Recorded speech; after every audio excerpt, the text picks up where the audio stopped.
Olá! Milhares de mulheres hoje ainda vivem relações abusivas com agressões físicas, verbais, sexuais e psicológicas, mas não conseguem sair desse ciclo de violência. Mas por que é tão difícil romper esse ciclo de agressão? Bom, para entender um pouco mais sobre isso, eu converso agora com a psicóloga Mônica Machado, fundadora da Clínica AME. Mônica, seja muito bem-vinda ao Cidadania Mulher. Muito obrigada pelo convite, eu agradeço a participação. Bom, Mônica, uma última pesquisa do Data Senado revela que as mulheres têm percebido cada vez mais que essa violência, essas relações abusivas têm aumentado ao invés de diminuir, né? E 68% das entrevistadas disseram que conhecem alguma mulher que sofre uma relação abusiva. Por que a gente ainda não conseguiu diminuir esse ciclo de violência na sociedade com relação às relações que as mulheres sofrem? Acredito que as mulheres, elas têm muita dificuldade inicialmente de aceitar, né? Psicologicamente, ela pode até assumir, né, para ela mesma que ela está sofrendo a violência, mas a aceitação é para ela demonstrar e mostrar para fora de si que ela está sofrendo a violência é muito mais difícil, porque ali ela tem que enfrentar a sociedade, a família, então tem outros fatores externos que dificultam com que as mulheres comecem a falar sobre o que está sofrendo, né? Seria uma espécie de negação, não é isso? Primeiramente uma negação, medo, vergonha, né? E porque elas aceitam para elas enxergam que elas estão sofrendo o abuso, mas elas precisam sofrer exatamente essa separação, porque mesmo sendo uma relação abusiva, ela é satisfatória. Parece estranho falar, mas ela é satisfatória no sentido da pessoa já estar acomodada naquela relação, já criou-se uma rotina, né? É o submisso e a pessoa que está abusando dela. Então, para ela perceber e sair daquela relação, é necessário que ela seja trabalhado é como se fosse um luto, uma perda, ela vai perder essa relação que é abusiva, que é doentia, e ela vai ganhar uma relação nova que ela desconhecia até aquele momento. Bom, estudos mostram que esse ciclo de violência da relação abusiva, ela começa mais ou menos igual. É sempre assim, uma relação que começa aparentemente normal, e aí uma vez ou outra tem uma crise de ciúme ou um controle, de repente parte para uma agressão verbal, psicológica, depois para uma agressão mesmo física, né? Então, muitas vezes, na sua avaliação, essa mulher tende a ter esperança dessa relação voltar àquele início que era uma relação sadia e, por isso, também, muitas vezes, nega essa violência? Muitas vezes sim, a esperança, porque o abusador, ele é assim, né? Ele fala como se ele tivesse arrependido, ele percebe o que fez, né? Depois de ter agredido a mulher, e ela acha que realmente ele vai voltar a ser, com o pedido de desculpas, com o arrependimento, ele vai voltar a ser como ele era e a relação vai voltar a ser saudável. Mas é um grande engano isso. Na sua clínica, você percebe que muitas mulheres chegam, além dessa negação, algumas nem percebem que estão passando por algum tipo de violência no relacionamento? Muitas vezes a violência psicológica, por exemplo, é uma violência mais sutil, um comentário, uma forma de controle. Você percebe muito isso nos atendimentos dessas mulheres? Bastante. Aqui na clínica somos em 80 psicólogos e a gente, quando reúne para falar sobre casos, a gente vê bastante casos de mulheres que elas chegam, querem trazer o marido para fazer terapia de casal, mas na verdade a questão é pontual ali, né, na paciente. Ela está sofrendo uma relação abusiva e ainda assim ela quer manter aquela relação. proteção. Então, é um trabalho que tem que ser feito com muito cuidado com mulheres que sofrem relações abusivas, porque a qualquer momento ela pode desacreditar no profissional e acreditar no próprio marido ou companheiro, né? Que aquela relação é a verdadeira que ela está vivendo e o profissional que está fazendo. A gente sofre até às vezes ameaças ou eles tiram elas da terapia. Então é uma questão assim muito grande essa das mulheres virem buscar ajuda psicológica também. É muito difícil para elas. Você pode dar um exemplo, assim, por exemplo, de mulheres, de casos em que a mulher pode identificar que seja um tipo de violência psicológica? Quais são mais comuns, assim? Quando você começa a perceber, essa paciente, ela está sofrendo uma violência psicológica e não está percebendo. Que tipo ela conta que tipo de ocorrido, de situação que ela passa, que possa identificar esse tipo de violência?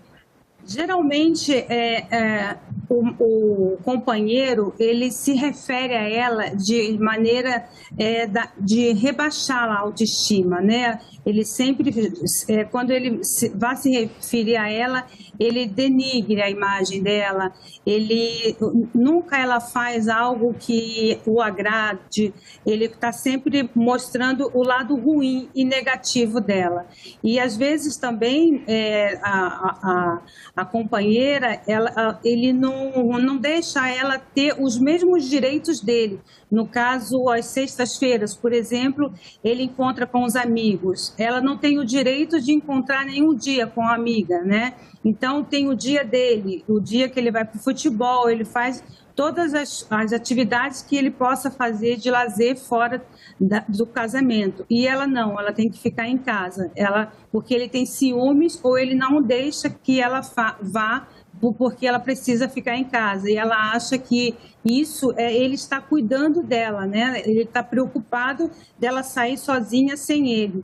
Então, numa situação dessa, é muito difícil mostrar, né? As intervenções que nós profissionais temos que fazer é muito direcionada a ela enxergar o porquê que ela precisa ficar em casa, qual o cuidado, né, que ele tem que ter sobre ela, qual o valor dela para ela estar ali, né, esperando por ele e ele podendo fazer todas as outras atividades e ela não.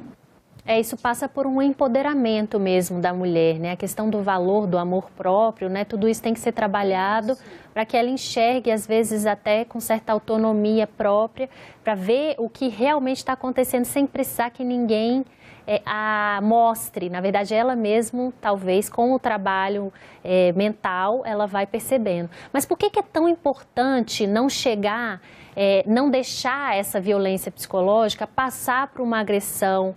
Né? A gente vê muitas vezes esse caso de vai para uma violência psicológica, depois vai para uma agressão física e posteriormente pode ocorrer uma fatalidade, um feminicídio, né? Então, eu queria que você falasse um pouquinho sobre a importância de quebrar esse ciclo de violência desde o início para que isso não chegue a casos extremos, não é? Teve até um caso dentro da minha clínica que a gente chega no caso a gente tem que quebrar o sigilo, né? De um caso de o marido, né? A mulher queria muito se separar, mas ela não estava fazendo terapia na clínica. No caso, foi o marido que foi buscar terapia porque ela pediu que ele fizesse para continuar o casamento. E ele falou que se ele estava vindo por causa dela, ela veio também com ele algumas vezes, e só que no momento da terapia, ele disse que se ela não continuasse com ele já tinha uma arma guardada num cofre e ela não sabia, e ela também não ia ficar com ninguém. Então, nesse caso, nós tivemos que quebrar o sigilo, né, que tem a ética da psicologia, e chamar a mulher, né, separadamente e comunicá-la a intenção dele e que ela o denunciasse nos órgãos de proteção, né, na delegacia da mulher. Então, a partir daí, ela já buscou um caminho. Então, Ali foi ela na intenção dela pedir para ele melhorar, para tratá-la bem, ela acabou quase que descobrindo que ali ia ter um término, né, ruim, uma morte, talvez. E a importância daí você vê, a gente percebe a importância do tratamento também dos homens, né? O que a gente percebe é que os homens, eles, na sociedade, a gente vê por conta dos feminicídios, da série de agressões, que eles precisam de um tratamento psicológico até para se fortalecerem dentro de relações e não se sentirem a ponto de tirarem a própria vida ou tirarem a vida da ex-companheira por perda desse relacionamento, né? O que a gente percebe é um enfraquecimento desse homem com relação a essa questão crucial que é um caso amoroso, né? Pessoal. Exatamente. É impressionante como é preciso também o tratamento dos homens, né? Os homens agressores também precisam de tratamento na sociedade. Agora, as mulheres, quando elas chegam, elas relatam muito quais dificuldades para sair dessa situação? São mais a questão mesmo do medo da violência, o medo de morrer, de ser assassinado, ou de levar algum tipo de punição do marido, do ex-marido, quando pede a separação? Ou é mais a questão da sociedade, de enfrentamento com relação à independência financeira? O que mais elas relatam como principal entrave para sair dessa relação? Olha, varia muito. A maioria é a situação financeira, sim. Mas é impressionante que a outra maior parte das mulheres, elas têm pena de deixar esse homem, que ele vai sofrer se elas não ficarem com eles, né? Que eles vão melhorar e ela não consegue, porque eles não vão viver sem ela. Então, ela também está adoecida. Esse homem, ele adoece essa mulher, né? Essa mulher que está sendo agredida. Então, por incrível que pareça, o maior caso que tem é o medo dela deixar ele e ela sentir falta, que é a falta que ela vai sentir dessa relação. Né? Então, a mulher, ela está adoecida, ela precisa primeiro buscar ajuda psicológica para depois ver como ela vai sair dessa relação, porque não é fácil para ela também sair simplesmente ou denunciar. Até a denúncia para ela é difícil, porque ela vai ver que ele vai estar sofrendo, né? Ele pode ser preso, ele pode acontecer muitas coisas com ele. Então, a dificuldade é psicológica mesmo do que vai acontecer com o homem. A mulher tem essa preocupação. É impressão minha, doutora, ou a gente percebe também aí um viés maternal da própria mulher. Ela quer cuidar do homem como se fosse um filho, alguém que ela não pode largar ao léu, né? Fica parecendo isso, né? Que ela tem que cuidar, ela tem aquela função maternal também com o próprio marido, né? Parece isso. Tem um pouco disso?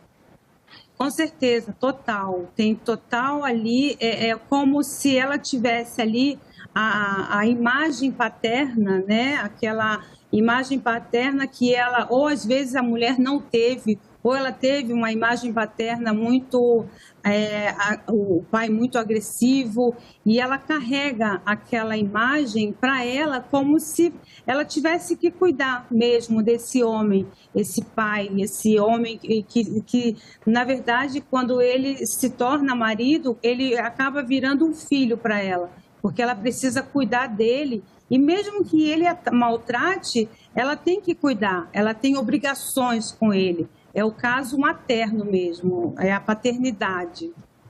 No caso, quando vocês identificam que já há agressividade, já há uma situação instalada, já num processo avançado, né? Qual é a orientação que vocês dão?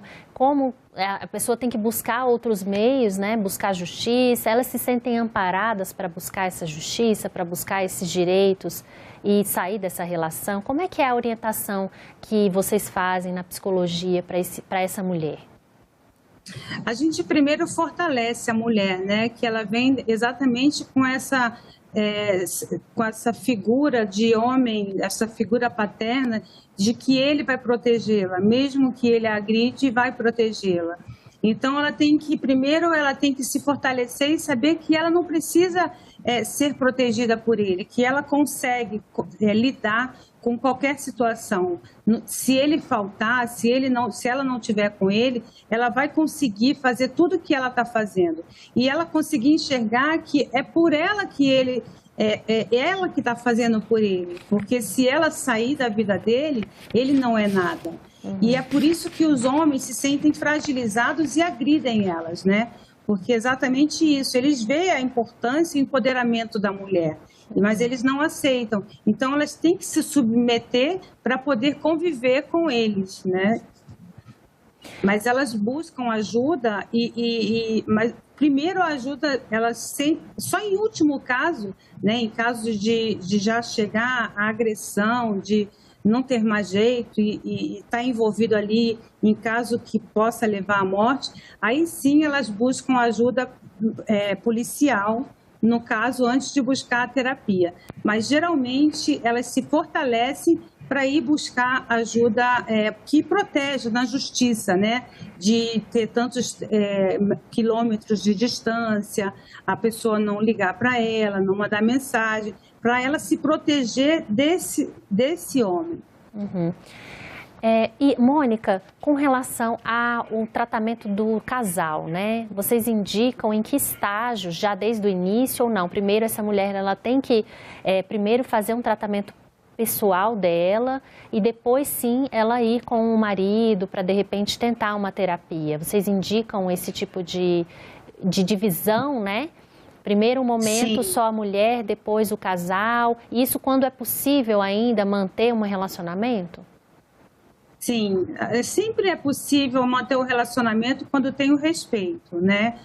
No caso da terapia de casal, quando a gente percebe que o problema é individual e é como se nenhum dos dois quisessem ceder, porque a relação é isso, né? Um cede um pouco, um cede outro, mas tem o respeito. Então, aí sim a gente faz a terapia de casal. Mas quando não, quando a relação está unilateral, aí a gente pede que seja individual, porque o caso é ali da pessoa. Então, tanto a pessoa que se submete, a submissa, ela tem que fazer a terapia para ela perceber e enxergar o que ela está representando nessa relação, qual o ganho dela nisso, quanto o agressor também tem que perceber, porque às vezes também ele não percebe que ele é abusivo, né, na relação e ele consegue contornar, ele consegue perceber e mudar. Então, tem muitos abusos que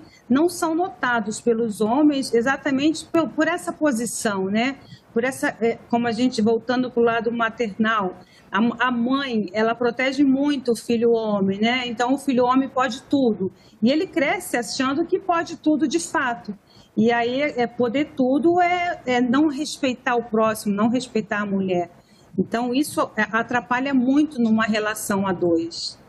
É exatamente daí que a gente vê a necessidade também de tratamento dos homens para que uma sociedade seja mais igualitária, né? Para a gente não fazer um ciclo de homens que são criados por outros homens agressivos e mães submissas, né? Então, a importância também de se tratar o homem e empoderar essa mulher. Agora, o que eu percebo é a questão da comunicação. Nem sempre é necessário uma separação. Se houver comunicação e disponibilidade, né, por parte do casal em melhorar, é possível sim sair desse ciclo e iniciar uma história nova, mas com os mesmos personagens. Exatamente, sair desse ciclo, né? Porque às vezes, como eu falei, o homem não percebe que ele está sendo abusivo, né? E a mulher já naquela posição de submissão, né? Achando que precisa do homem, ela vai aceitando e ele vai cada vez mais fazendo. Então, quando ele percebe e ele quer mudar, não é o caráter dele, né, ser agressivo ou fazer aquilo com a mulher, então ele muda. Então tem que prestar muita atenção nos casais, porque às vezes não é o caso de uma relação abusiva ser o caso de uma separação. Tem como ser enxergado e ser manejado para que seja uma relação saudável para os dois. E para a família, para os filhos, né? Isso é uma coisa que pesa muito, né, para as mulheres, a questão dos filhos, né? Algumas relatam que os filhos pedem para não denunciar os pais, tem pena dos pais também e acaba gerando toda aquela situação em cima da mulher agredida, né? Sim, ainda tem isso. Os filhos, às vezes, eles imploram, né? Não quer ver o pai preso, não quer ver o pai sendo ameaçado pela justiça. Então, a mulher, é muito difícil para a mulher ela entregar, né, de fato, esse homem à justiça. Por isso que tem muito ainda a gente a trabalhar, no caso, as mulheres e os homens também, né? A eles acreditarem que eles não têm esse poder de agredir, de abusar de uma mulher, né? A mulher, ela não é um ser frágil, pelo contrário, ela é empoderada e eles têm que aceitar isso, né? Agora, Mônica, o que você hoje poderia orientar para quem está nos assistindo, a mulher que às vezes percebeu nessa entrevista, opa, pode ser que eu esteja passando por algum início de situação de relação abusiva. Quais são os pontos que ela deve observar e como ela deve sair disso, como ela deve começar a procurar a sua independência, o seu empoderamento para poder resolver, não necessariamente se separando, mas resolver essa questão de sofrimento, né? Sim, quando ela vê que a relação ela não está sendo igualitária, né? Ela está numa mão única, ela está unilateral. Só o lado bom é só para um. Quando o homem ele tem as preferências, tudo o que é o melhor é para ele. No caso tem muitos homens que não deixam a mulher trabalhar, que precisam que elas fiquem em casa, que não, no caso, eles não dão dinheiro para ela, o que elas precisam comprar, ela tem que pedir, né? Como se ela não tivesse as necessidades básicas dela, né? Ela precisa pedir dinheiro para eles poderem se sentirem poderosos e dar esse dinheiro para ela, né? Então, eles muitas vezes não dão acesso para elas a dinheiro, a patrimônio. Isso é um abuso também. E muitas mulheres não sabem disso, né? Elas que pedir dinheiro, já que ela não trabalha, ela fica em casa cuidando dos filhos, e pedir dinheiro ao marido, ele não ter acesso à conta bancária ou ao dinheiro, ele dividir ali junto, né, o casal, isso também é uma relação abusiva, né? Então, é importante que a mulher, ela perceba o seu valor, ela saiba, ela consiga perceber que ela tem um poder ali intrínseco nela e que ela não precisa daquela relação de qualquer jeito, né? A relação tem que ser boa e saudável para os dois. Se a relação, um dos dois não está feliz, no caso ela precisa se entender e saber que ela pode ser feliz, ela precisa se empoderar para ela poder ter certeza que ela saindo daquela relação, ela vai encontrar outra pessoa que a faça feliz, né? Que encontre o valor que ela tenha e ela precisa ser respeitada também. Uhum. Tá certo, Mônica. Bom, tudo começa com tratamento e comunicação, né? Nem sempre vai precisar chegar a um fim de um relacionamento, mas tem que começar a melhorar isso para poder ter uma relação saudável, né? E tomar muito cuidado também, porque tem muitos casos, né, de homens muito agressivos, eles têm, no caso de transtornos, né? E muitos homens têm o transtorno bipolar, o transtorno borderline. Então, ele está muito ligado a essas agressões que causam agressões físicas mesmo. E a mulher, nesse caso, ela se submete e ela não consegue sair dessa relação porque ele é doente e ela acaba sendo codependente dele também, né? Então, por isso que é muito importante a mulher buscar tratamento psicológico, se sentir empoderada e perceber que ela pode sim sair daquela relação, que aquela relação não é saudável para ela. É isso aí. Mônica, eu agradeço muito a nossa conversa, a sua disponibilidade aqui no programa e desejo um ótimo trabalho para você, muita ajuda para essas mulheres que precisam aí de enxergar essa relação que é nada saudável. Né? Bom, você aí de casa, essa entrevista e todos os nossos programas estão disponíveis para você rever ou compartilhar no nosso site senado.leg.br/tv ou então pelo nosso canal no YouTube. Inscreva-se lá e marque o sininho para receber as notificações. Obrigado pela companhia e até o próximo Cidadania Mulher.